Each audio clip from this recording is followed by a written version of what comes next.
There is a seawall in Galveston, Texas that stretches for 10 miles along the Gulf Coast. It is 17 feet tall, built from concrete, and it was completed in 1904. Most people who walk along it do not know that the ground beneath their feet, the ground beneath the entire city behind them, was pumped in from the ocean floor, that they are standing on 17 feet of artificial fill, and that under that fill, in unmarked trenches and forgotten corners of a vanished neighborhood, there are people who were never found. Now here's the question I want you to sit with for the next few minutes, and I genuinely want your answer in the comments below. If you were the city leadership of Galveston in 1902, would you have stayed and rebuilt, or would you have left the island to the sea? I found this story while researching something entirely different. I was looking into early American urban planning disasters, the kind of civic decisions made in the decades around 1900 that we've essentially erased from public memory. I came across a reference to Galveston almost as a footnote in a civil engineering journal. It described the grade-raising project as the most ambitious urban elevation in American history. That phrase stopped me. I looked it up, and the deeper I went, the more I kept thinking. The official story of Galveston is a story of triumph, but the fuller story is something considerably more complicated. Let me tell you what I mean. In the year 1900, Galveston, Texas was not a backwater. It was the fourth largest city in Texas and the largest port on the Gulf of Mexico. Cotton moved through its harbor by the ton. Its downtown was lined with grand Victorian architecture, Romanesque buildings, ornate facades, gas-lit streets. It had electric streetcars before most American cities. The 1900 census recorded a population of just under 38,000 people. It was a city that believed in its own permanence. It sat on a barrier island. The island was, at its highest point, 8.7 feet above sea level. That detail was not unknown. It was documented. And for the better part of a decade leading up to September 1900, there were people in Galveston who argued publicly that the city needed protection, a seawall, something to break the force of a hurricane surge. Other Gulf Coast cities had been devastated. Indianola, Texas, a competing port city, had been wiped out twice by hurricanes, 1875 and 1886, and eventually abandoned entirely. Galveston had watched that happen from 150 miles away and decided it was not their problem. Part of the reason they decided that was a man named Isaac Monroe Klein. Isaac Klein was the chief meteorologist at Galveston's U.S. Weather Bureau office, a post he had held since 1889. He was, by every account, a serious, capable scientist. He predicted floods on the Colorado and Brazos rivers. He established storm warning systems along the Mexican coast during the Spanish-American War. He taught at the local medical college. He earned a doctorate. He was, in the language of his era, a man of considerable standing. In 1891, 9 years before the storm, Klein wrote an article for the Galveston Daily News in which he formally addressed the question of whether the city needed a seawall. His conclusion was unambiguous. He called the idea of a catastrophic hurricane striking Galveston simply an absurd delusion. He argued that the shape of the Texas shoreline would deflect any severe storm before it could reach the island at full strength. He said no seawall was necessary. The city's leadership, perhaps relieved to have an official scientific voice validating what they already wanted to believe, proceeded accordingly. Development increased, investors built on the beachfront, and, in an act that would become grimly significant, the sand dunes along the Gulf shore, the only natural buffer the island had, were deliberately cut down and used to fill in low-lying areas elsewhere in the city. The last physical barrier between Galveston and the open Gulf was flattened for fill sand. Then, at approximately 8 in the evening on September 8, 1900, a Category 4 hurricane made landfall directly over Galveston. The storm surge reached 15 to 16 feet. The entire island, remember, highest point, 8.7 feet above sea level, was submerged. Winds were measured at over 120 miles per hour before the anemometer was destroyed. The debris moving through the floodwater acted as a battering ram. Houses collapsed into each other in chain reactions, each collapsed structure adding to the wall of wreckage grinding through the city. People climbed to attics, then rooftops. Then there was nowhere left to go. In the course of a single night, somewhere between 8,000 and 12,000 people died. 8,000 is the number most cited in official reports. The true number cannot be established because the body disposal process that followed destroyed almost all records of individual deaths. I want you to understand what that number means in context. 1 in 5 residents of Galveston was dead by morning. The combined death toll of every hurricane that has struck the United States in the century plus since 1900 does not equal what happened in Galveston on that single night. Hurricane Katrina, which flooded an entire major city in 2005 and stands in public memory as an almost unimaginable catastrophe, killed approximately 1,800 people. Galveston lost 4 times that many in 8 hours. The city that existed on September 7th was gone. Isaac Klein survived. He rode out the storm on a makeshift raft of debris from his own collapsed house, along with his 3 daughters and his brother Joseph. His pregnant wife, Cora Mae Klein, did not survive. His official personnel file at the National Archives, which I want to note is a real document you can request today, lists his marital status in May 1900 as married with dependents. By November 1900, the same form lists him as single, widower. 3 daughters, no wife, no 4th child. He was later transferred to New Orleans in what many colleagues believed was a quiet professional punishment for his earlier miscalculation. The Weather Bureau never publicly addressed his 1891 article or its role in preventing the seawall from being built. Archives don't forget. Now, here is where the story takes the turn that I keep coming back to. In the days after the storm, Galveston faced a problem with no precedent in American history. There were thousands of bodies. In the subtropical heat of a Texas September, decomposition was rapid and the public health risk was severe. The initial response was to load the dead onto barges, weight them with heavy rocks, and dump them into the Gulf of Mexico. Over 700 bodies were taken out and dropped overboard in the first 2 days alone. Within days, those bodies began washing back ashore. The Gulf currents returned the dead. At that point, the city authorities made a different decision.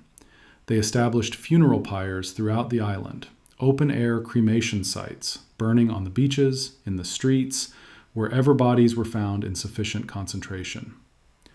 Workers were conscripted for the task of collecting and burning the dead. The Texas Almanac records that free whiskey was distributed to sustain the men doing this work. The fires burned for weeks. The last body was recovered on February 10, 1901, 5 full months after the storm. A final death list, published in the Galveston Daily News in early October 1900, recorded 4,263 identified dead. The remaining thousands were burned or buried without identification, without ceremony, and frequently without any formal record of location. Mass trenches were dug. Bodies were buried where they fell in the debris. The locations of those trenches were not always formally recorded. And this is where the engineering story begins. In 1902, under the direction of Henry Martin Robert, the same Army Corps of Engineers officer who wrote the Parliamentary Procedure Manual, still used by legislative bodies worldwide, construction began on the Galveston seawall. The first section stretched 3 miles along the Gulf-facing shore. It was 17 feet high and 16 feet thick at the base. By 1904, the grade-raising project began. The plan was straightforward in conception and staggering in execution. Engineers would pump sand dredged from the floor of Galveston Bay, mixed with water into a slurry, through a canal they would dig through the residential heart of the city, and then pump that slurry underneath the existing structures to raise the ground level by as much as 17 feet. Every building that couldn't accommodate the new grade would first be jacked up on hydraulic lifts. The streets, the water pipes, the gas lines, the sewer system, 350 houses that had to be temporarily relocated to dig the canal, all of it had to be raised or rebuilt. Over 2,100 buildings were lifted on jacks, including a 3,000-ton Catholic church called St. Patrick's, which was raised 5 feet while Sunday services continued on schedule inside it. About 500 blocks of the city had been raised by 1911. The project cost $3.5 million in 1902 dollars, roughly equivalent to over $120 million today. This is not speculation. It is documented. The Ghost City Tour's historical account of Galveston, drawing on construction records and oral histories, states explicitly that construction and excavation projects have periodically uncovered human remains, a grim reminder that the dead of the storm are still beneath the surface of the city. The Galveston and Texas History Center, housed in the Rosenberg Library at 2310 Seeley Avenue, a physical institution you can walk into today, maintains photographic and archival records of body disposal after the storm, cataloged under the reference series G1771. Those records include notations like burying a body piece by piece, taken 30 days after the storm. This brings me to the version of this story that most people tell, and where I think they get it wrong. The popular narrative of the 1900 Galveston hurricane is a story of American resilience and engineering triumph. City gets destroyed, city rebuilds. City builds the greatest civil engineering project of its era and comes back stronger. That version is not false. The seawall is real, the engineering is real. In 1915, a hurricane of equal strength struck Galveston and killed only 53 people on the island, versus the thousands who died in 1900. The seawall worked. The grade raising worked. The engineering saved lives. But I spent considerable time with the archival record, and I found the resilience narrative consistently papers over two things that I think are worth sitting with. The first is Isaac Klein. In the popular version, he is a hero, the meteorologist who broke protocol and raised hurricane warnings, potentially saving thousands. Eric Larson's best-selling book, Isaac's Storm, published in 1999 and based on Klein's own letters and telegrams, complicates this substantially. Larson documents that no eyewitness survivor of the 1900 storm ever corroborated Klein's later claim that he personally rode along the beach warning people. Not one. And Larson's central argument, backed by the 1891 article in Klein's own words, documented in the Galveston Daily News, is that the man who later positioned himself as Galveston's warning hero was the same man whose professional authority had silenced the seawall argument 9 years earlier. The two facts exist simultaneously. Most tellings of this story choose only one. The second thing the resilience narrative papers over is the ground itself. Let me walk you through the sequence, because I think the pattern only becomes visible when you compress it. In 1875, Indianola, Texas is devastated by a hurricane. Galveston asks the state for a seawall. The request goes nowhere. In 1886, Indianola is wiped out entirely and abandoned. Galveston watches. In 1891, Isaac Klein publishes his article calling a Galveston hurricane an absurd delusion. The seawall argument loses its scientific footing. Through the 1890s, beachfront development increases. The sand dunes, the only natural barrier, are cut down for fill. In April 1900, Klein successfully predicts the rupture of a dam in Austin. He is at the height of his professional reputation. On September 4, 1900, the Weather Bureau's central office in Washington receives reports from Cuban meteorologists tracking a storm moving toward Texas. The Bureau dismisses the Cuban data. The Bureau's director, Willis Luther Moore, has implemented a policy of blocking telegraph warnings from Cuban forecasters. The storm continues northwest. On September 8th, the storm makes landfall. The surge is 15 feet. The city is submerged. By morning, 1 in 5 residents of Galveston is dead. The bodies are loaded onto barges. The bodies come back. The fires burn for 5 months. The last body is recovered in February. Mass trenches are dug without formal documentation of location. In 1902, the seawall begins. In 1904, the grade raising begins. 17 feet of fill sand is pumped under the city. The mass trenches are sealed beneath it. In 1915, the next major hurricane strikes. The seawall holds, the grade holds. 53 people die instead of thousands. The engineering is declared a triumph. Galveston is declared resilient. The seawall becomes a National Historical Civil Engineering Landmark in 2001. Today, the Galveston Seawall Boulevard runs for 10 miles along the Gulf Shore.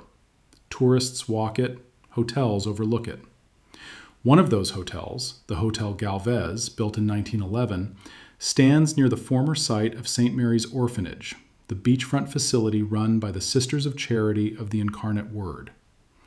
On the night of September 8, 1900, 10 nuns at St. Mary's took the clothesline they used for laundry and cut it into sections. Each nun tied between 6 and 8 children to her waist. 93 children between the ages of 2 and 13. They sang a hymn called Queen of the Waves while the building came apart around them. The dormitory was lifted from its foundation and the floor collapsed. All 10 nuns drowned. 90 of the 93 children drowned. The recovery crews found the bodies of the nuns in the debris with the children still attached to them by the clothesline. 3 boys, William Murney, Frank Madera, and Albert Campbell, survived by ending up in a tree that floated for a full day before a small boat found them. A historical marker at 69th Street and Seawall Boulevard marks the site today. It was placed there in 1994, 94 years after the event. There is something that I cannot answer, and I want to be clear that no historian can answer it with current evidence. The Texas Almanac records a final death list of 4,263 identified dead, published in October 1900. The official death toll most cited in government records is 8,000. Some historians put the number as high as 12,000. The gap between 4,263 and 8,000, or 12,000, represents people who were cremated without identification, dumped at sea, buried in unmarked trenches, or simply never found. Nobody knows exactly where those trenches are. Excavation crews still find human remains in Galveston during construction projects. If you want to understand what the city of Galveston did, here is the simple version. It raised itself above the line of death. It pumped fill sand over the ground where the storm had been, and it built a new city on top of it. The seawall is real. The engineering is real. The 1915 proof is real. But somewhere beneath the ordinary streets of a Gulf Coast tourist town, beneath the hotels and the restaurants and the beachside parking lots, there are people who went into the ground in September of 1900 and were then buried again under 17 feet of fill and have never come up. The city was raised. Not everything under it was moved. If you've made it this far and this story stayed with you, if something here made you stop and think, I'd ask you to subscribe and keep watching, because this kind of history is what this channel exists to find. These are not the stories that make it into the standard textbook version of American history. They're in the archives. They're in the civil engineering records. They're in the 1891 newspapers. And they're in the ground. I'll leave you with this. The Hotel Galvez has been open since 1911. On the near site of St. Mary's Orphanage. It is sometimes called the Queen of the Gulf, the same name, by coincidence or not, as the hymn the nuns were singing when the building came down. The children were aged 2 to 13. The seawall is 17 feet high. The question I cannot answer, the one I keep coming back to, is this. When a city buries its dead under its own foundation, and then decides to call that survival, what exactly is the thing that survived?